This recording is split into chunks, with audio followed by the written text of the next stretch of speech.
This is just a mock election where you choose your own personal reasons for voting. Sikhs for Justice Group is calling for a referendum in 2020. If this happens, Sikhs around the world will vote yes or no for the independence of the state of Punjab. Pearl Macek, Midtown. Here at the Greenpoint station in Brooklyn, there isn't any Wi-Fi. Commuters here have to pass their time offline. The next Secretary General at the United Nations won't be chosen for almost 2 years, but a campaign is already underway to change how that selection is made. The landlord wants the school out of the building by the end of the year, but parents and teachers are fighting the eviction. We will have more on that story later.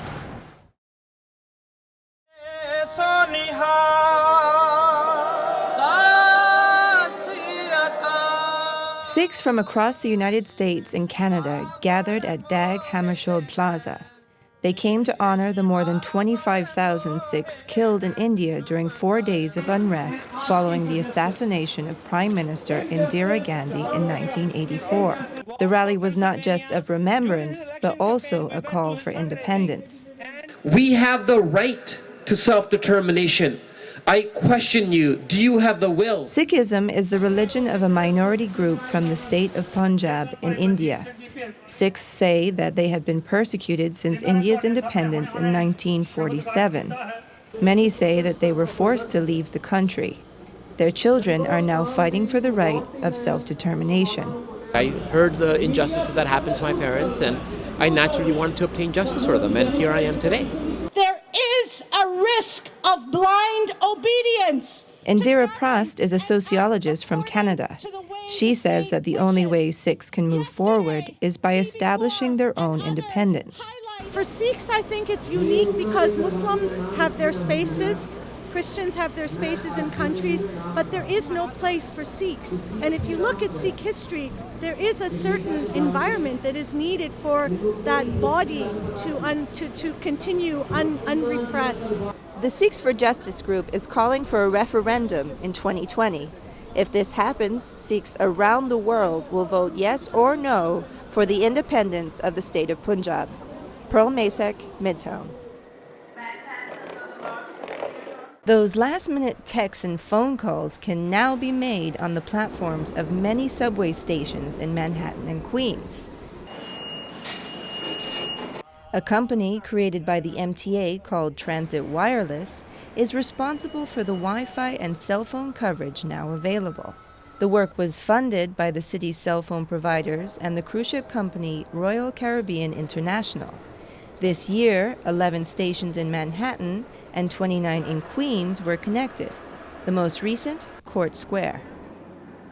Every day, hundreds of New Yorkers and visitors pass through Court Square, which recently went online, allowing commuters to enjoy both phone service and Wi-Fi. So far, 76 stations have service.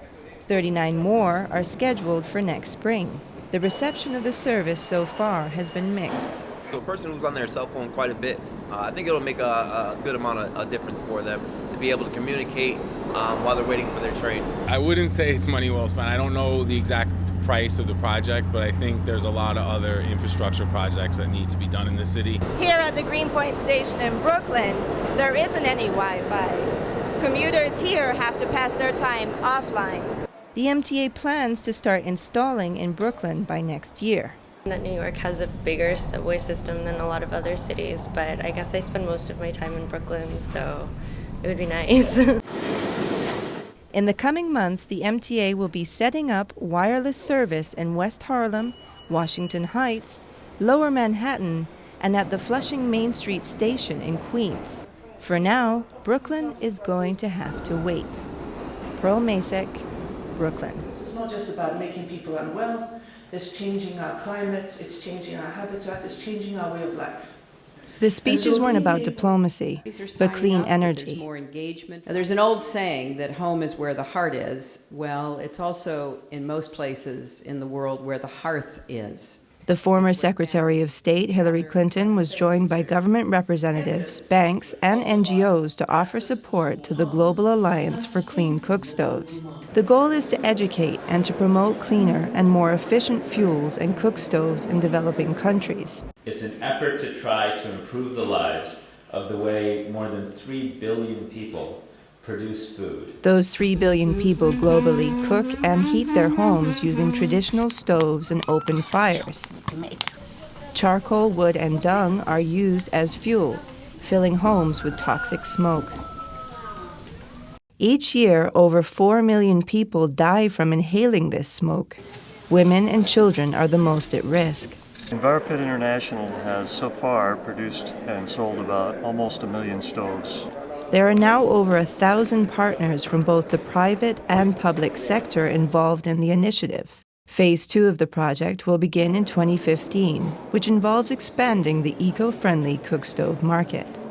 The summit has ended, but the members of this global alliance will continue to strive towards the goal of providing clean fuel and cooking stoves to 100 million homes by 2020.